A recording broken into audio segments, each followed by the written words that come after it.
सुरक्षा भेदत दोन तरुणांनी संसदेत घुसखोरी केली। या घटनेचे पडसाद अजूनही लोकसभेत पाहायला मिळतायत। या घटनेनंतर लोकसभेतल्या 14 खासदारांचं निलंबन झालंय। घुसखोरी झाल्यानंतर अनेक घडामोडी घडल्यात, पण संसदीय कार्यमंत्री प्रल्हाद जोशी यांनी 14 खासदारांना हिवाळी अधिवेशनापर्यंत का निलंबित केलंय तेच पाहूयात। घुसखोरी झाल्यानंतर दुसऱ्या दिवशी संसदेचं कामकाज सुरू झालं, पण संसदीय कार्यमंत्री यांनी 14 खासदारांच्या निलंबनाचा प्रस्ताव मांडला, जो आवाजी मतदानाने मंजूर करण्यात आला आणि तब्बल 14 खासदारांना हिवाळी अधिवेशनापर्यंत निलंबित करण्यात आलंय। निलंबित झालेले खासदार कोण? निलंबित केलेल्या 14 खासदारांपैकी 9 खासदार काँग्रेसचे आहेत, 2 खासदार सीपीआयचे आहेत, 1 खासदार द्रामुक, 1 खासदार सीपीआयएम तर 1 खासदार तृणमूल काँग्रेसचा आहे। काँग्रेस खासदारांमधून टी.एन. प्रतापन, हिबी इडेन, डीन कुरियाकोस, ज्योतिमणी, रम्या हरिदास, बेनी बेहानन, व्ही.के. श्रीकंदन, मोहम्मद जावेद, मणिकम टागोर आहेत।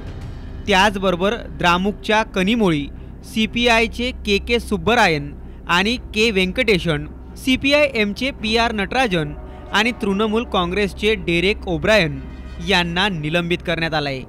खासदारांचं निलंबन का करण्यात आलं? 2 तरुणांनी संसदेत घुसखोरी केली। या मुद्द्यावरून विरोधकांनी दोन्ही सभागृहात आवाज उठवला।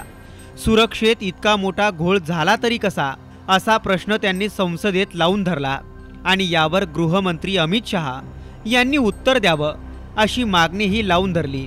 या मागणीचे त्यांनी लोकसभेत फलक आणले आणि याच फलकांमुळे त्यांचं निलंबन करण्यात आलं, असा दावा संसदीय कार्यमंत्री प्रल्हाद जोशी यांनी केलाय।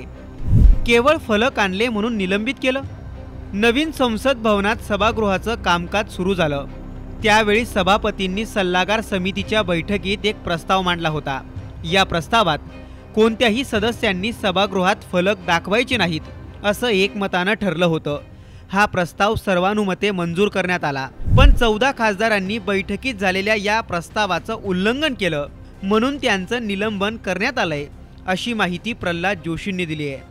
आधी महुआ मोइत्रा आणि आता 14 खासदार। लोकसभेत खासदार निलंबनाचं सत्र सुरूच आहे। खासदारांच्या याच निलंबनावरून आता विरोधक काय भूमिका घेतात, ते सत्ताधाऱ्यांवर काय आरोप करतात, हे पाहणंच महत्त्वाचं ठरणार आहे। ब्युरो रिपोर्ट, साम टीव्ही न्यूज, दिल्ली। देश विदेशातील प्रत्येक घडामोडींचे लाईव्ह अपडेट मिळवण्यासाठी आता साम टीव्हीच्या सर्व सोशल मीडिया प्लॅटफॉर्मला लाईक, फॉलो आणि सबस्क्राईब करा। तसंच सर्व नोटिफिकेशनसाठी बेल आयकॉन प्रेस करायला विसरू